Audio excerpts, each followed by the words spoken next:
vavy metoy ny fibretsika manomboka ny arabo politika solavahoaka namana folomanasika zao fibrele zao ary ny arabo toratrany koa navatsoa ministre ny toekarena sy ny fitantanam-bola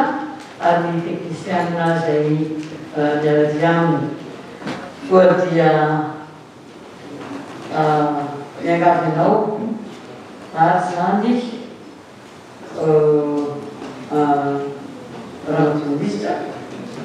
anao ny fitenena ny volanao any ity volavolandalana ity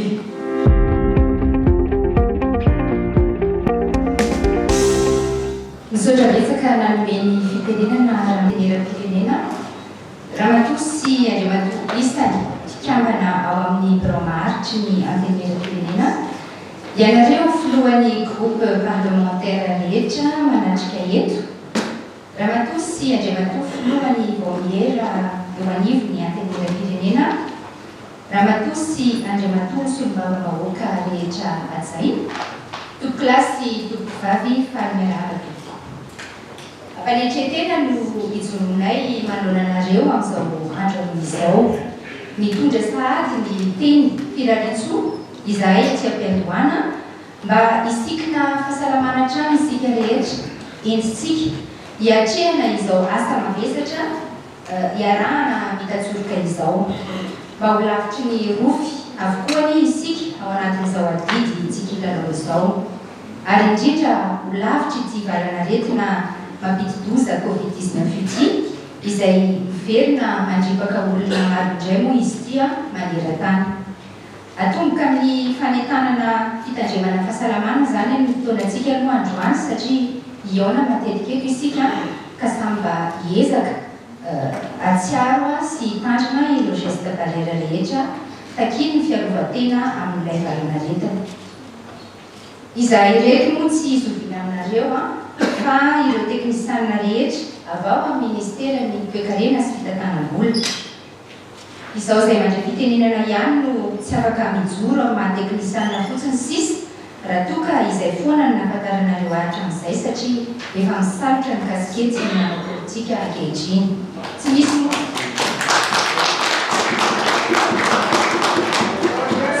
zany hoe ministre tsy manao politika zany rehefa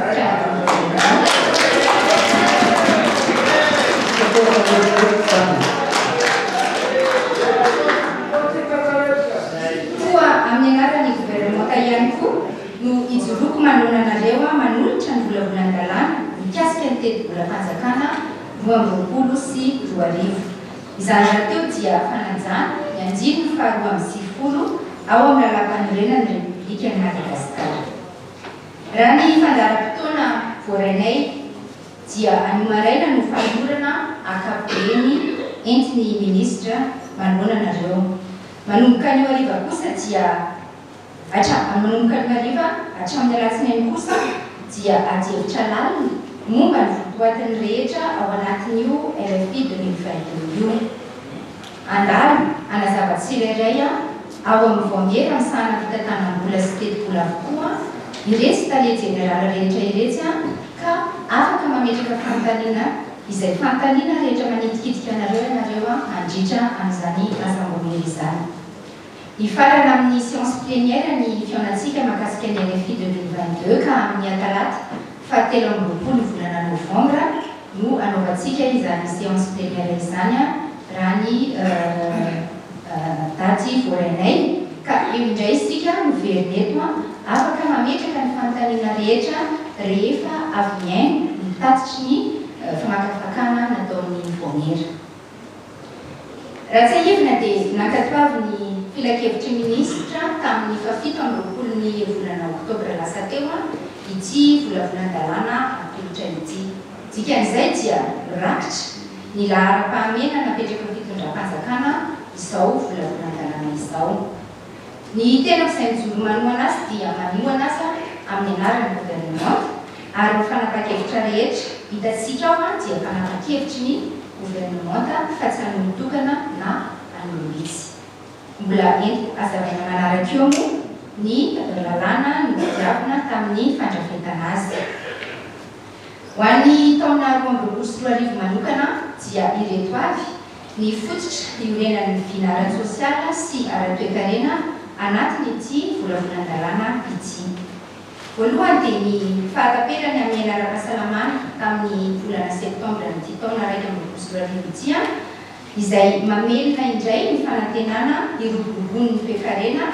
amin'ny alalan'ny fiverenany ireo sehatra samaro, ny fisokafan'ny fizahan-tany,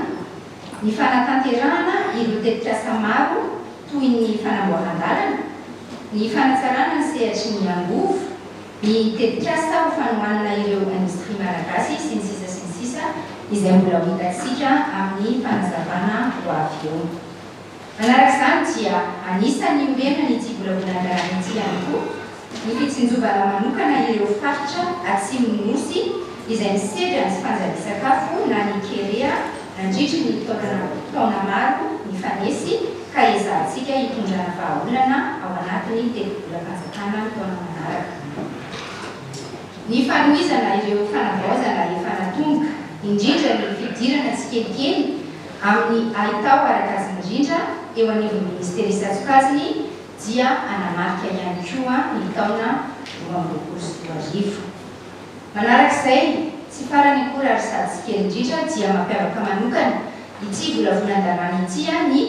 fanomezana bebe kokoa ny sehatra sosialy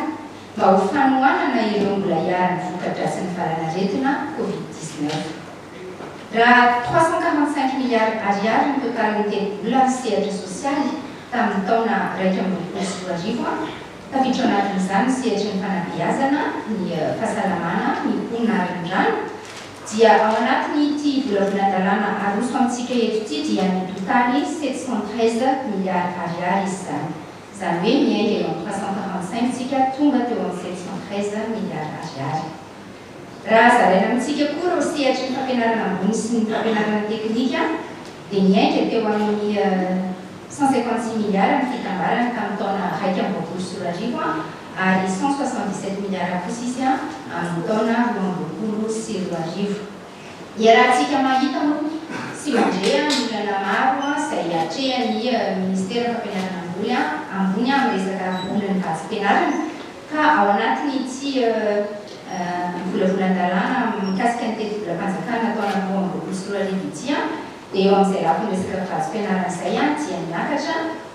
sy amin'ny 5,900 ny vola napetraka ao amin'ny ministerany fampianarana ambony.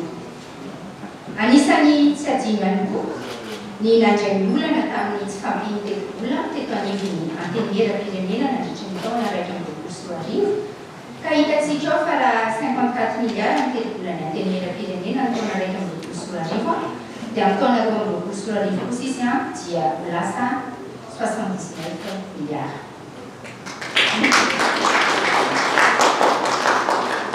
Anisan'ny fiakarana hitantsika ihany koa ao anatin'ity teti-bola ny taona 2024 ity ny fampiakarana n'ireo dotation ho an'ny CSB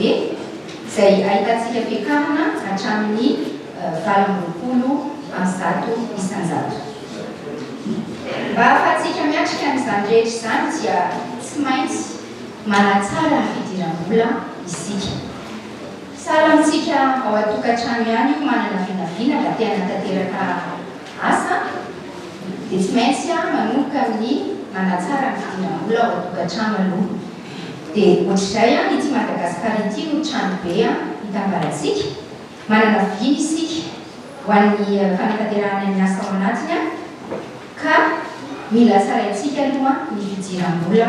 ahafahantsika manao an'izay asa vinavinaintsika izay. Noho izany, akoatra ny famatsim-bola azontsika tamin'ny alalan'ny mpiara-monina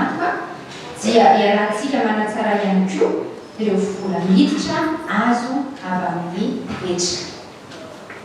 Raha ny arkarena kosa no asiteny dia azo vinavinaina ka aorian'ny fandiniana nataony manam-pahaizana amin'izany fa hiafaingana ny fitombona ka atratra 10,4 isanjato izany ho an'ny taona 2024 raha toka 3,5 isanjato ny amin'ny faran'ity taona 2024 ity. Amato filohan'ny antenera-pirenena Amato sy Andriamatoa isany fikambana ao amin'ny bramatry ny antenera-pirenena ianareo filohan'ny groupe parlementaire rehetra manatrika eto Ramatoa sy Andriamatoa filohan'ny Voangery eo anivy ny antenera-pirenena Ramatoa sy Andriamatoa solombavam-bahoaka rehetra adjaina toy izay raha fehezina zava-dehibe hita ao anatin'ny volavolan-dalàna amin'ny feny fitantanam-bola-panjakana 2024 koa mitodika aminareo manokana izahay ankehitriny efa ena-pelantananareo ireo antotan-kevitra sy antotan-taratasy rehetra mifanaraka amin'izany volavolan-dalàna izany ireo andindiny rehetra izay voarakatra moa dia nodinihana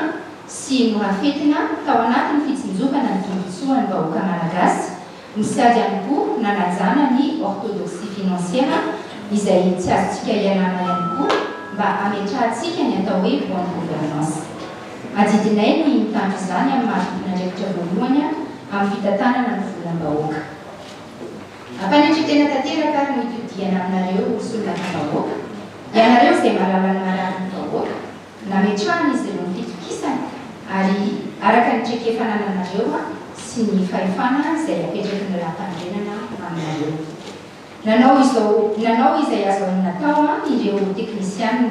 noezana ihany koa mba hisokatra arak'izay tratra ny famono volana ity volavolan-dalàna ity apetraka aminareo ankehitriny izany ny fandalinana azy ary vonony izahay ny hitondra fanazavana fanafiny sy iady-hevitra raha ilaina mandritry ny asambonera izany inoko fa izotra ao anatin'ny fifanajana sy ny firalahiana tanteraka ny dinidinika ao atao fa indrindra mba tena hitondra vokatsoa ho an'ny firenentsika sy ny fiainam-belona amintsika izay rehetra tapaka ao aorian'izany izao kosa dia mamela ay amin'olitra amintsika eto ny fandravonana ireo voalaza ny votoaty ny volavolan-dalàna mariana fa fandravonana ihany izao anjara voalohany izao fa ny asam-baoniera no ahitana ny votoaty ny rehetra araky ny hitantsika eny amin'ny slide efa voalazako teo ihany moa fa efa adopté tao amin'ny conseil des ministres tamin'ny fafito-ambin'ny volana octobre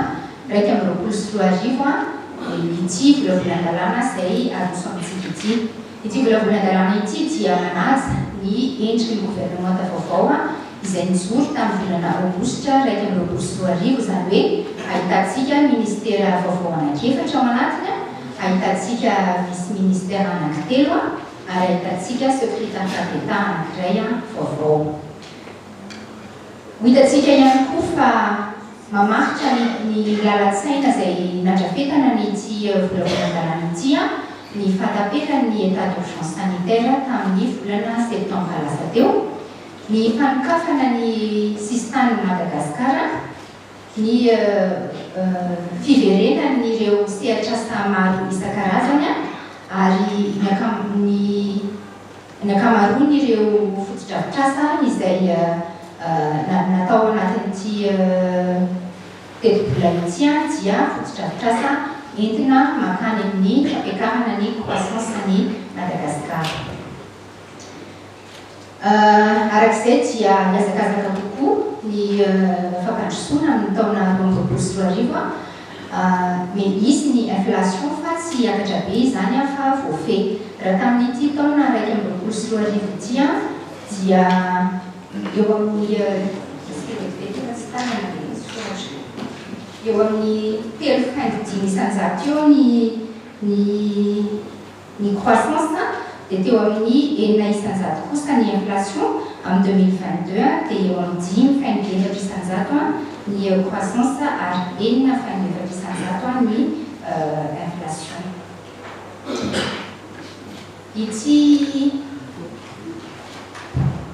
ity volavolana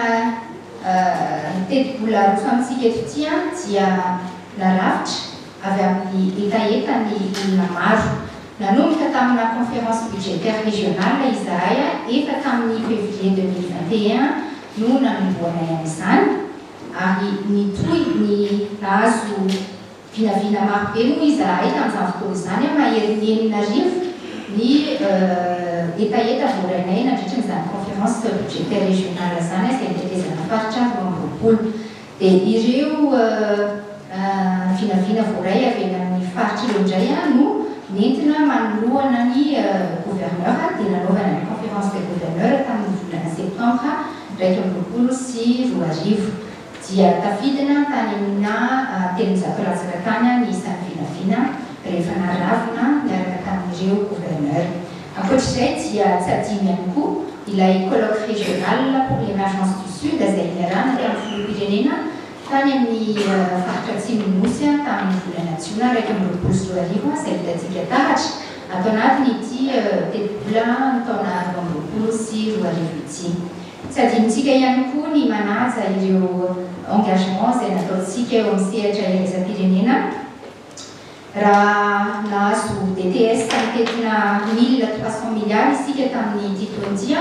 dia 1100 milliards amin'izay dia ho ampiasaintsika amin'ny taona 2022 ny ambiny kosa dia amin'ny taona 2022. Anisan'ny tanjontsika ihany koa ny manatratra na nivoana dépense sociale izay efa niresahako teo hoe niakatra be ny dépense sociale atsika amin'ity taona ity ary ny farany dia ny fanatsarana ny déficit primaire izay efa niainantsika nandritra ny taona fanesy maro. Raha fehezina tsotsotra ny grand projet ao anatin'io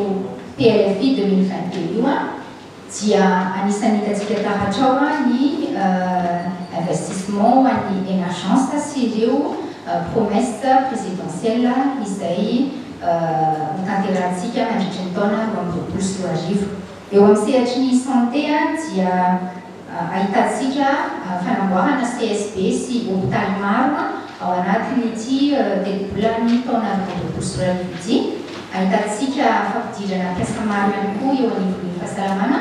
ary anatsarana ireo plateau teknika anivon'ny hôpitaly efa misy. Eo amin'ny lafiny fanabeazana dia itoy ny fanamboarana sekoly maro be satria moa anisan'ny mbola arantsika eto Madagasikara ny sekoly. Ao anatin'izany ihany koa ny recrutement maro be izay atao eo anivon'ny éducation. Eo amin'ny sehatry ny rano dia efa rehantsika eo ambenimbeny moa izany fa isy an'ilay tetikasa fanamboarana pipeline lehibe any amin'ny faritra Atsimo dia hitantsika tao anatin'ny ty teti-bola 2022 ny fanatanterahana an'izay. Hividy camion de forage maro be ihany koa isika ho apetraka any Atsimo mba tsy hiandry orinasa tsika natateraka an'izany fa itsika nefa manana le camion sy manatateraka an'le asa any amin'ny faritra Atsimo. Anisan'izany ihany koa ny fametrahana usine orinasa entina anamboarana le tuyau mba tsy hitantsika an'izany any ivelany. Eo amin'ny lafiny fanatanjahantena dia efa rehantsika ihany koa fa anisan'ny promesse nomen'ny filoham-pirenena ny fananganana ny académie de sport de haut niveau. Zava-dehibe ho an'ny tanorantsika moa manana an'izany académie izany satria sady miaro ny fiandrianam-pirenena ny ireny sportif ireny no ihany koa lalana anankiray mba tsy hivarenana amina fomba fiainana hafahafa. Eo amin'ny sehatry ny productif dia misy mise en place na centre frigorifique maromaro ataontsika. Misy ihany koa fifidianana sambo an'ireo mpanjono. Anisan'ny hitantsika tao anatin'ny teti-bola ihany koa ny fananganana ny tsenan'omby manara-penitra, ny fanohizana ny tetikasa titre vert, ny fanohizana ny resaka puce ho an'ireo omby, ny ODOF ho an'ny district ho an'ny factoria, ny fifidianana Canadair ary fifidianana ihany koa hélicoptère ho an'ny lutte anti-acridienne ho an'ny ady atao amin'ny valala izany. Eo amin'ny sehatry ny infrastructure dia rahantsika malala fa efa nanomboka ny processus ny fametrahana ny train urbain dia mbola mitohy izany ao anatiny ity teti-bola 2022 ity. Maro be ihany koa ny projet routier hitantsika ao anatiny ity teti-bola 2022 ity, afaka hidirana lalina moa izany ao anatin'ny assemblera ary misy ihany koa ny centrale électrique hybride ao anatiny telopolo ambinipolo sy roa arivo. Mahakasika ny administration du territoire dia hitantsika ato ny pipa izay efa fahitatsika isan-taona mahakasika ny gouverneur. Hitantsika ato ihany koa ny volan'ny SIAD, ny volan'ny FDL. Hitantsika ato ihany koa ny fifidianana véhicule ho an'ny pompier. Ary tsy misoratra eto moa ilay izy fa ho laza hatrany ny fampiakarana ny subvention ho an'ny commune mba ho fampandrosoana any amin'ny faritra rehetra.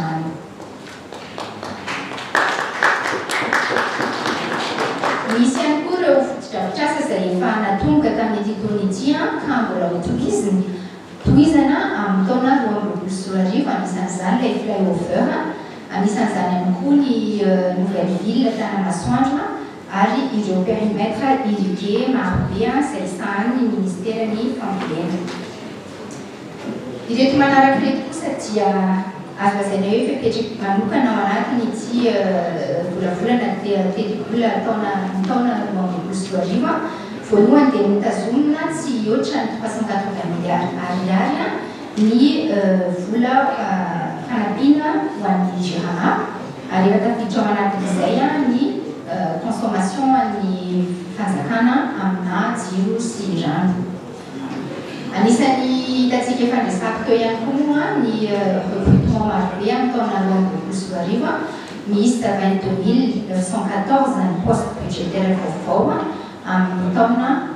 2024 ka ny 20 791 amin'izay dia hitantsika ao amin'ny ministèren'ny filaminam-bahoaka, ao amin'ny ministèren'ny fahasalamam-bahoaka, ao amin'ny ministèren'ny fitsarana ary ao amin'ny ministèren'ny fampianarana. Ahitantsika ihany koa vola mitetina 200 milliards ariary izay entina anaovana garantie ny importation na PPN. Ny antony mahatonga antsika manafatra PPN maro moa dia mba ahafahana manome ny fiakaran'ny vidina PPN dia ity telopolo sy roa arivo ity zany no mitondra an'izay vahaolana izay eo amin'ny lafin'ny PPN. Ary mesure spéciale farana dia mahakasika ny nouveau projet d'émergence. Izy io moa zany dia arakaraky ny fanapakevitra izay raisin'ny filakevitry ministra no amaritana ny atao anatin'ilay nouveau projet d'émergence fa tetina eo 107 milliards ariary ny vola atokana amin'izany. Raha mahakasika ny équilibre général ny ao anatin'ity telopolo sy roa arivo ity dia eo amin'ny lafin'ny recette isika dia misy fiakarana kely eo amin'ny 1,1 point eo ny taux de pression fiscale, dia misy fiakarana mitovitovy amin'izay ihany koa ny dépense eo amin'ny 1,2 point eo raha oharina amin'ny taona 2024 sy roa arivo. Ahitantsika fiakarana dépense na personnel ihany koa atao anatin'ity volavolana ity.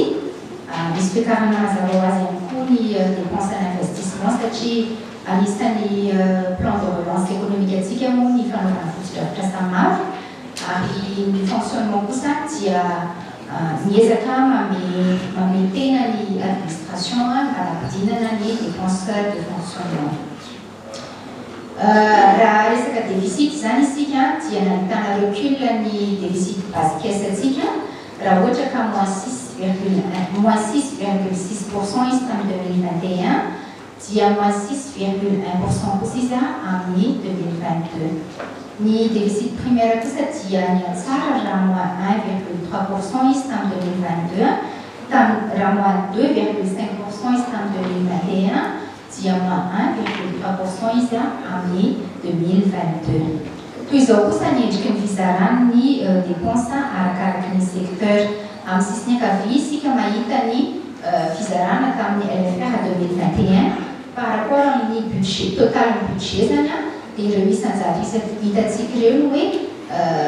lohalarana ao anatin'ilay telopolo. Ho an'ny LFI 2022 dia 20 isanjato ny vola ampiasaintsika dia ho an'ny secteur administratif.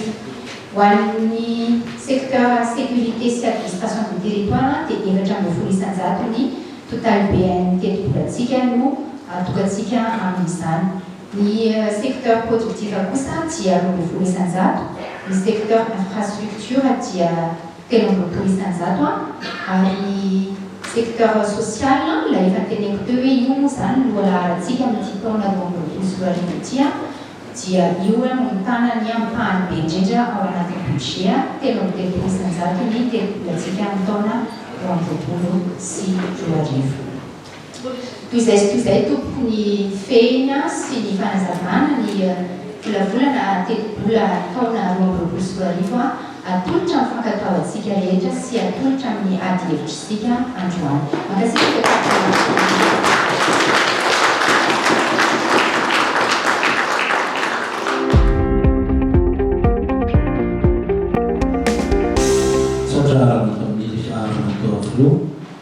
Rahatoflo ianareo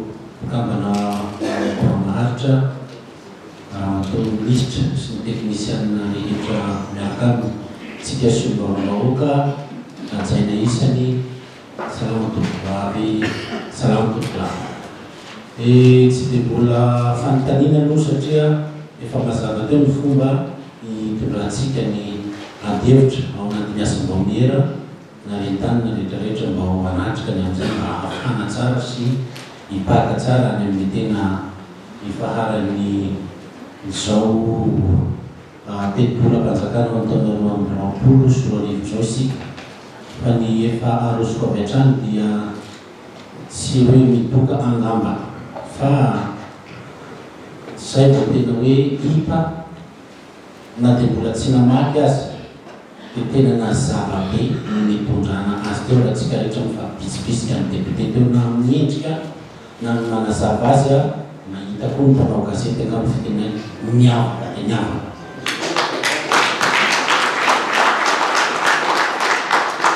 Efa nambara teo ihany koa hoe ary zay ny andrasantsika sy tena ny vahoaka hoe io ny amin'ny lafiny sosialy nomena vana kokoa. Ny andrasana amintsika angamba dia hoe ahoana ny iainany atsapany ny tsirairay azy rehefa tena ampiarina ny telopolo mpanjakana. Lehibe dia lehibe koa ny hitaterana an'izay ary indrindrandrindra ny solombarovahoaka avy any atsimo aty ny tiako apita raha matao ministra ianareo teknisianina le fampiarana sy famehezana famaritana ny atao hoe any atsimo. Matetika izy io any atsimo dia avy eo anosy dia mitsanona eo androy tsy tonga any atsimo andrefa tafiditra ve atsimo antsinana mila fahitatsika aloha io satria raha voasoratra atao anatin'ny telo-bolana izy dia izavy lay afaka irehareha fa hoe izahay lay atsimo fa raha ny zavatra ny nampiarina hatramin'izay dia mbola samy manana ny famaritany ny atao hoe any atsimo. Fanatsarana amin'io fampiarana ny telo-bola ty no mahatonga an'izay fanamarana kely avy amin'izay fa afapo dia afapoa raha ny fijery voalohany na nolorana matao ministra azy teo ary mino fa tsy ho disy fanantenana ny rehetra rehefa mandeha ny adevitra any amin'ny asa-baomera.